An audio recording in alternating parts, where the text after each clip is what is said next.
Гърция е много особена страна като емиграция. Там са само жени, няма работа за мъже.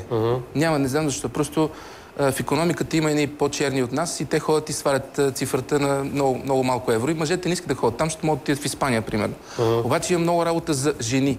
Има се. Какво работят тия жени? Гледат старци. Основното е, че те гледат стари гърци. Аз мисля, че основното, че са проститутки. Така мислех. 1,5 милиона емигранти проститутки. Не, 150 в Гърция. Повече чистачи на тоалетни, но има и проститутки. Така мислех. И тук да ви кажа как реализирах една моя филмова мечта. Отдавна искам да направя интервю с проститутка българка в чужбина. Но винаги имаме проблеми и аз с сводници, и аз с много неприятни хора. Сводниците винаги са проблем, да знаеш. Значи, в отношенията с проститутките, сводниците качели малко пречат. А напоследък сводниците са техните съпрузи.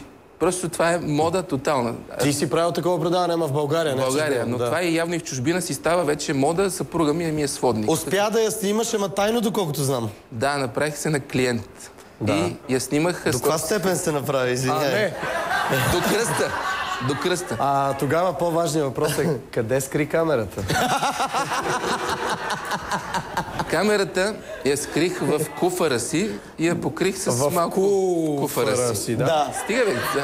Защо правиш... Питам бе, за да се прави на цялата работа няма секс, разбираш. Извинявай.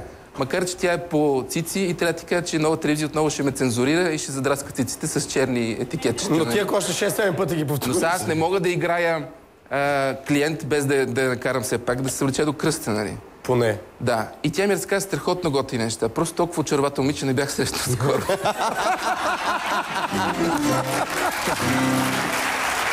Какво ти каза? Тя е козета. Тя е точно тая модифицирана козета на 21 век, наша си българка.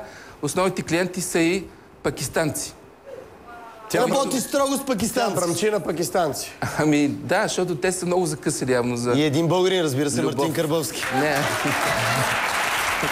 Между другото, тя дойде с една приятелка и когато излязла от стаята, казала на приятелката си, това го виждат моите хора, казала, той дори не му много е стабилен.